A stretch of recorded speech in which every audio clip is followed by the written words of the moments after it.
Good morning. I'm Shelly Brownell in Cincinnati, and welcome to Cornerstone Employee Benefits Corner first presentation of the new year. Happy New Year to all. We are a slightly heavy topic this morning, doing a 1094, 1095 refresh, as you know, and so we'll be covering a variety of different topics, and we hope to have you in and out here in about 30 minutes, kind of shortening our normal webinars for the new year. Just a couple of housekeeping things as per usual.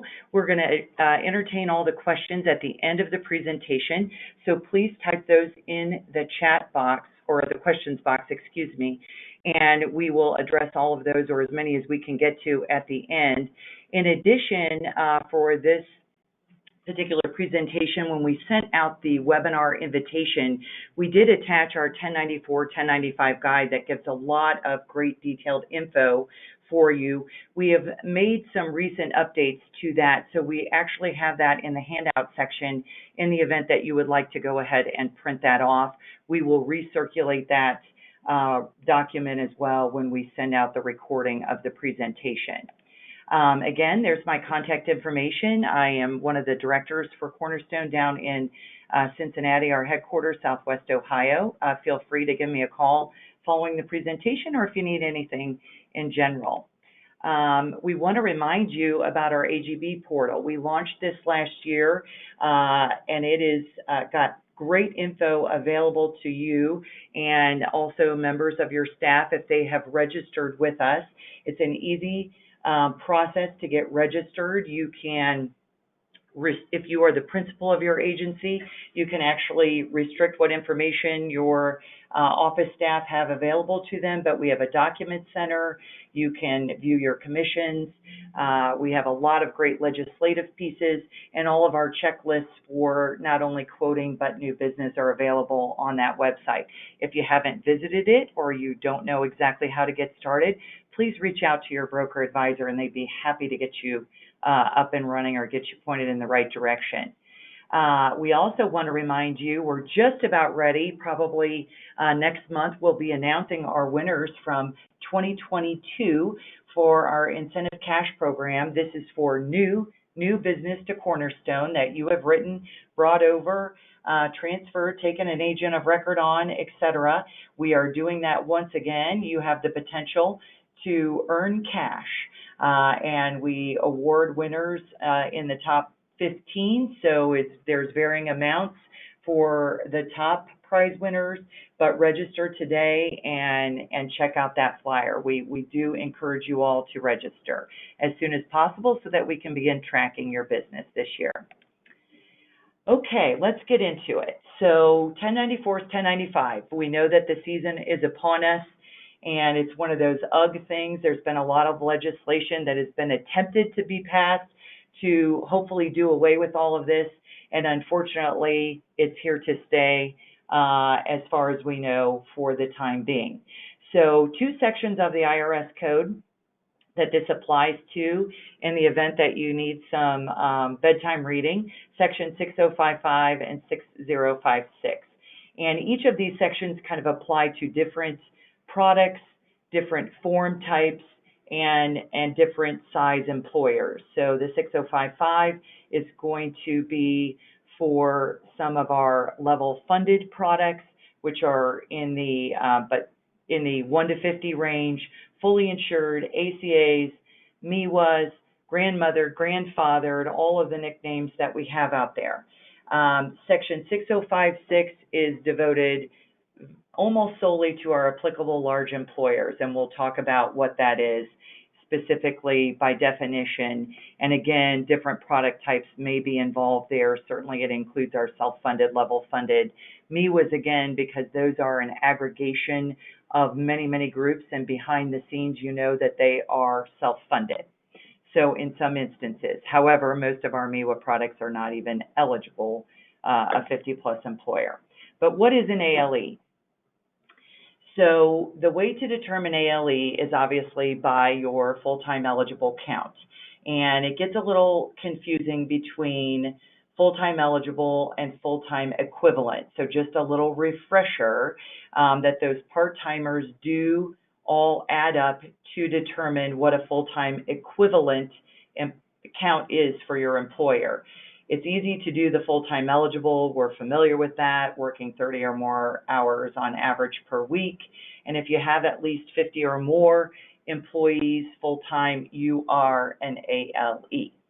The same rules would apply, similarly to the pay or play for this applicable large employer. Full-time equivalent doesn't use the 130 hour, it uses the 120 hour, just to confuse the innocent, to determine how many part-time employees equal full-time employees. If you're having any trouble with that calculation for your employer, we certainly, again, you can reach out to your broker advisor. There are some actual great tools that are on the, HHS websites, et cetera, where you can plug in all the hours of those part-time employees, excluding anyone who hasn't worked at least 120 hours in that calendar year, and then determine how many FTEs you actually have. So after you've figured that out, let's review some final rules. And we may not have even realized, but this snuck in on December 20th of 2022, and not that we were doing anything at that point in time with our January 1 business and trying to wrap up the fourth quarter. But one of the things that occurred in that final ruling was this permanent extension. So we no longer have to wait each year to determine if the IRS is going to extend the filing dates, et cetera. It's now a permanent thing as long as the penalty or the individual mandate remains zero. But something else that snuck in there that is going to be somewhat of a new twist. Some carriers have responded to this, which we'll talk about in a moment. Others have not yet, and perhaps it was because it was too late in the year and all the wheels were in motion for how they file and or make their forms available to the employer. So one of the other items that was part of this, first of all, 30 days from January 31 each year or March 2nd is the extension of when forms can be made available to employees.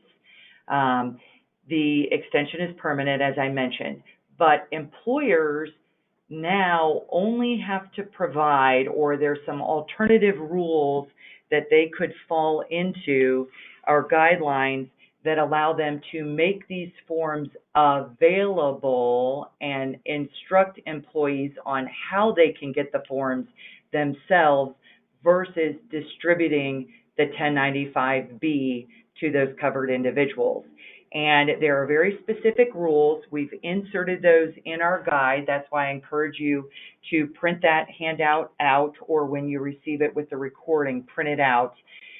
It has to be posted very clearly in a very conspicuous notice on how they would obtain the copy. I will speak in a moment to the chart that we have inside of our guide and how some carriers have addressed this. So that is a definite change, and they did sneak that into that final rule.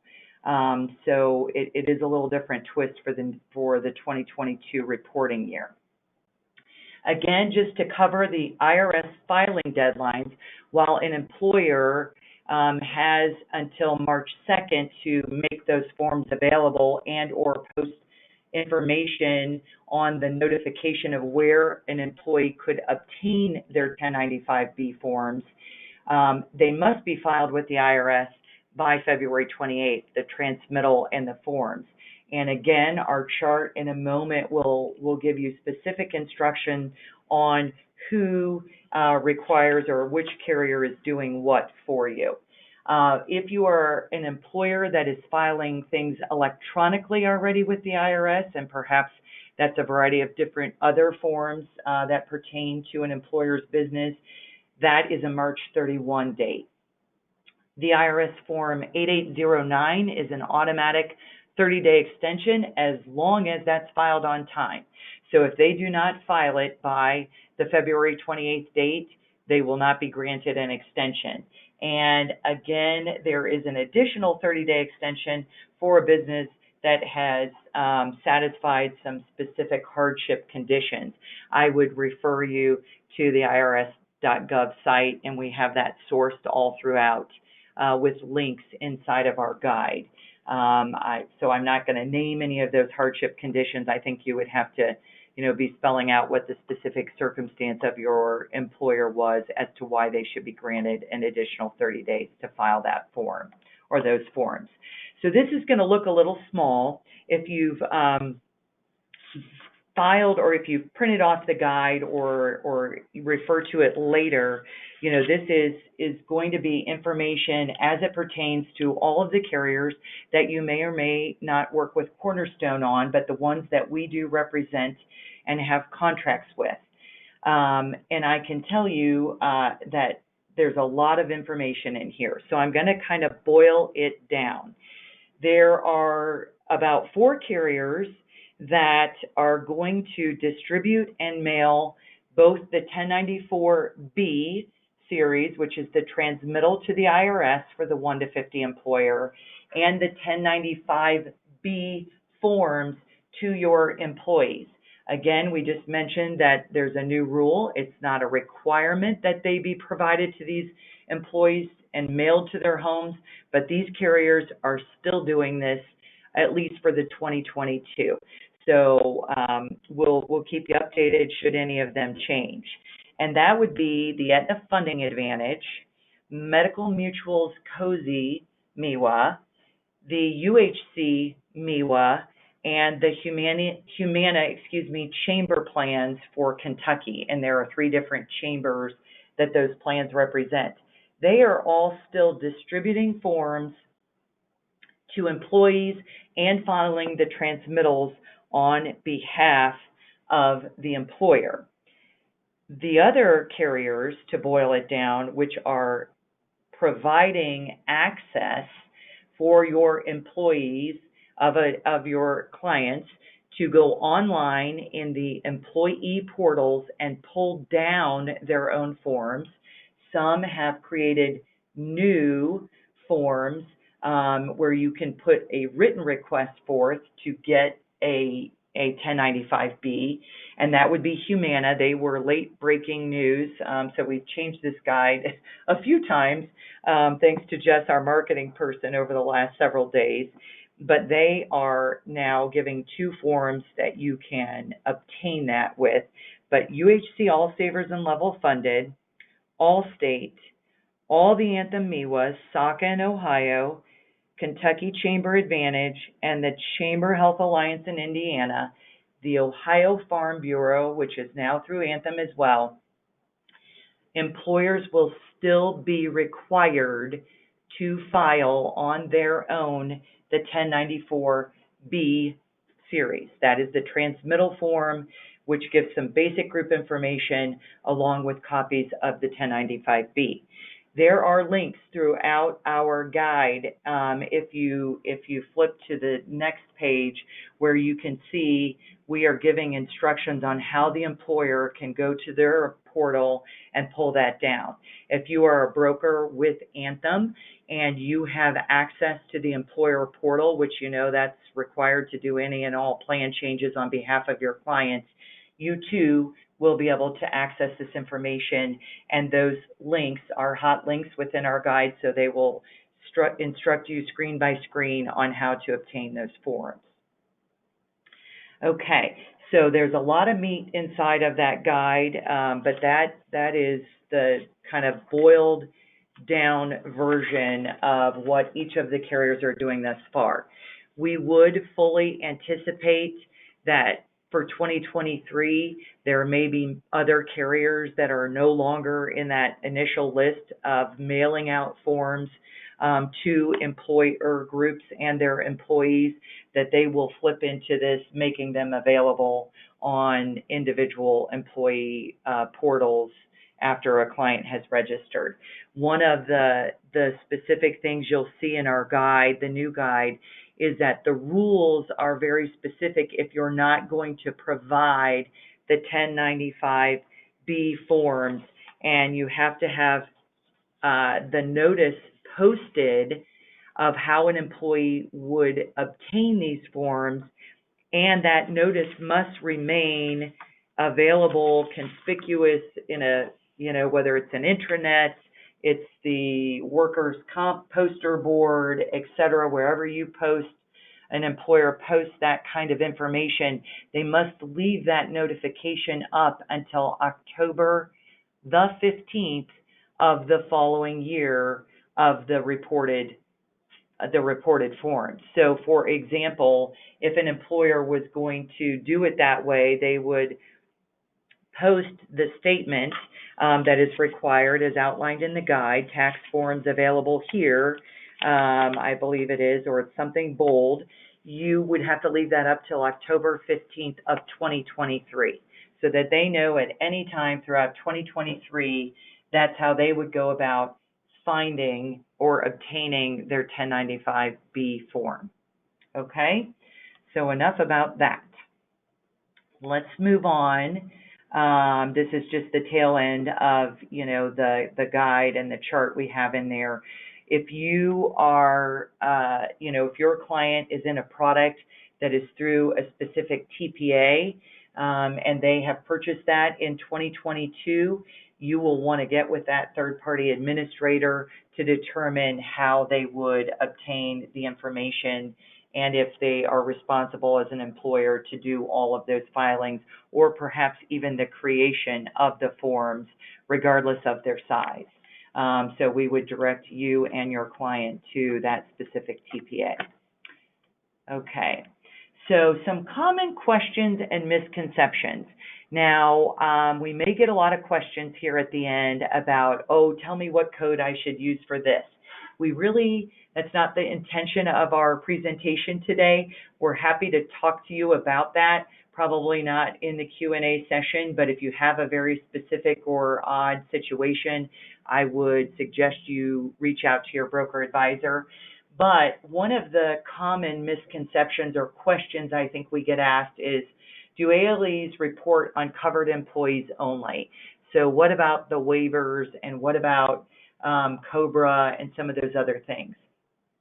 So you must report on all employees, whether they were covered.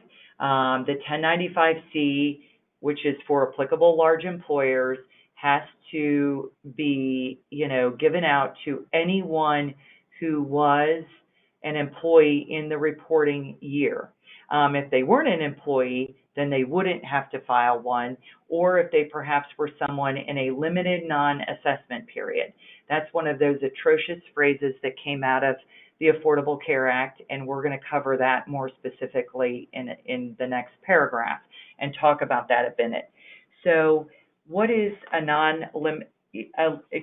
limited non-assessment period? I don't think I could say that quickly. So that would be someone who in January through March of the first year an employer was an ALE. That could be considered a limited non-assessment period. Or it could be a waiting period or a look-back measurement period if that's how an employer is looking at variable hour employees and they've not, quote-unquote, become eligible for the coverage yet, or the period following a change in employment status.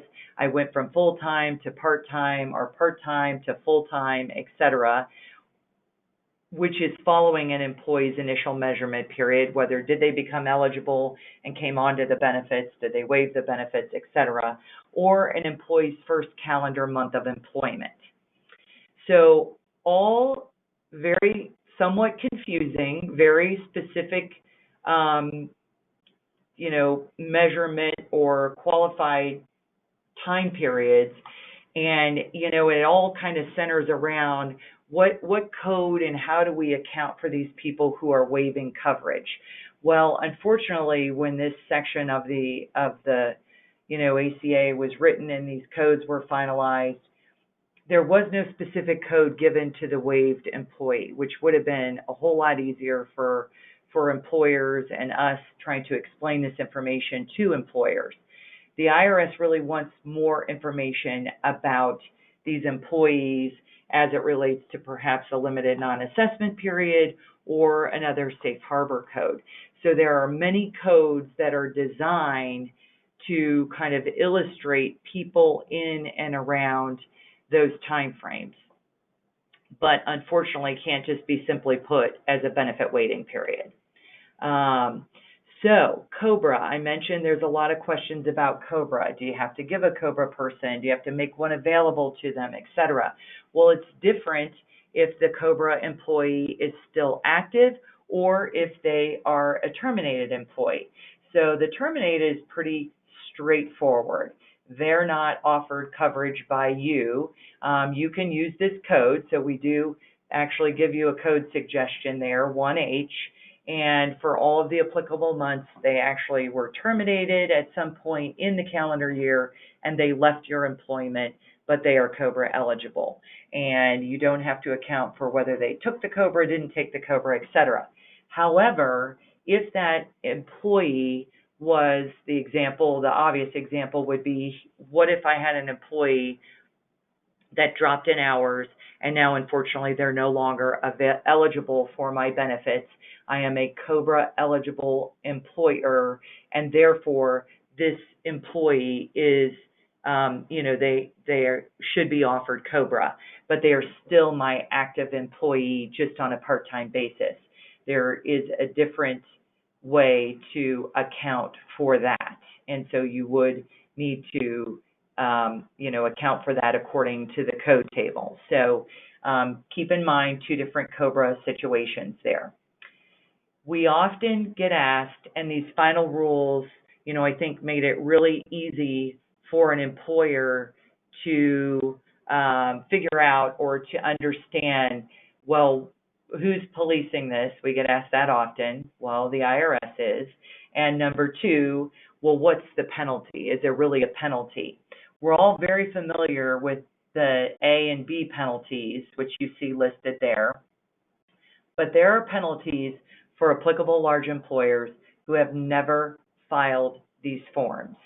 And our sage advice to you, I think I'll label it this morning, is that we would suggest you refer your client to their tax preparer in the event, their accountant, their CFO, their whomever, if they've never filed. The penalties are stiff.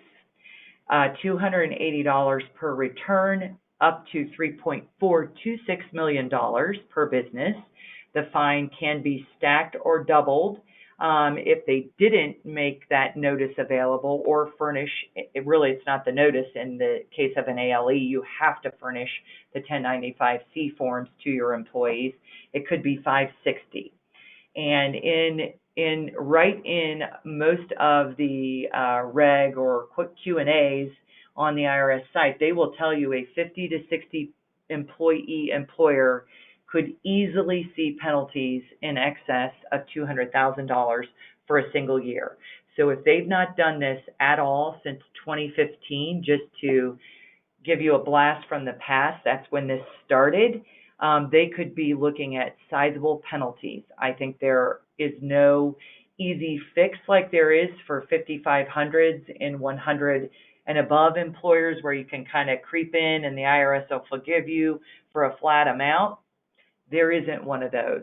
So that's why I would strongly recommend you send them back to their tax preparer and have documented significantly with your employer group that you have recommended, you have given them the information about being an ALE, you have told them their responsibility as an employer to file these forms, etc. We all know the obvious penalties, as I mentioned, the A and B. So for 22, if you offered coverage, but perhaps it wasn't affordable, or you had a person go out and then receive a premium tax credit in the marketplace, it's $4,120 times those employees that receive that premium tax credit. If you didn't offer coverage at all and you're an applicable large employer, it is $27.50 in 2022, and you get to lop off or subtract the first 30 employees and then do the calculation on the penalty check that you should be sending to the IRS. So those penalties are significant and they are real. We can tell you also, part of the final rule with the new notification on the 1095B forms, that for the first 5 years of the 1094, 1095 reporting, so through 2020, the IRS had some good faith language in the statutes and the regulations. They were allowing employers, as long as you tried to do the forms correctly, you were doing the forms, you had yourself classified as an ALE correctly, and you showed good faith effort in getting those forms to the IRS, they're going to forgive you for all of that. They're not coming down hard on those. However, the good faith efforts are no longer in place, and so for 2021 and beyond, the IRS will be enforcing these penalties, and there are audit letters going out. We have received our first one here in the new year from one of our employer groups that we help a broker with, and that is an audit letter for 2020. So we can tell you audit letters for 2020 are circulating. This one in particular was, premium tax credit. It names the employees. It tells you the dollar amount that you as the employer should pay right away or send me information that leads me to believe that you don't owe this money to the IRS. That's the general theme of those audit letters. So the additional letters that go out, and haven't seen or heard of any of these this year, but I would assume they're going to be hitting mailboxes, are the letter 5699. These go hand in hand with how many W-2s a company is filing. And so this is kind of the suggestive questionnaire that goes out from the IRS and says, hey, do you think you might be an ALE? And or did you maybe file under a different tax ID number and we're not recognizing you by this one? Or do you have any other really good, valid reasons why you haven't been filing these 1095 series or 1094 and 1095C series because you're an applicable large employer? And then last but not least, there are the employer shared responsibility letters. That's what I was referring to in my previous example, that we've already had one of those this year. And that tells you, you owe us $35,000, Mr. Employer, unless you can tell me something about these two individuals. And so what an employer wants to do first and foremost for any of these letters, if they call you and ask you, what am I supposed to do about this? It's respond. That is your first answer to those questions. You should respond. Not responding is just going to have more inquiry, more letters, and perhaps get you, that employer in a position that they don't want to be in. So response is first. Secondly, if you were to get one of those ESRP, employer shared responsibility notices, with the bill, already typed up for you and where you can send your payment to the IRS, you'll want to walk that employer group through, okay, you were affordable. Do you have waivers? Do you have signed waivers? Do you use a benefit admin system that would be date stamped where these people definitely waived the benefits? Are you using the correct forms in your new hire packets to tell employers or to tell employees of your company that you are offering affordable coverage? There are many employers that I don't think give that information out readily up front when an employee is completing their waiver or jumping on to the benefits. We'll make sure we circulate that IRS form as well. Many of you may have not taken a look at it. It was required in those very early days when we started filing the 1094s and 1095s. but it is an important part of a new hire packet. So those are some of the things the IRS is definitely not going to let up on: audits, sending these letters out to applicable large employers, and now assessing fines. So we do think it's really important. We'll try to help you as much as we can walk and talk through the situation, or what should they do in the instance of these letters. Again, sage advice: you're going to help them, think through all of the things, but if they've never filed, you're going to want to send them to their accountant, because there may be a bigger problem at hand that you're not going to be able to assist with, because that may take an attorney, may take the tax preparers, etc.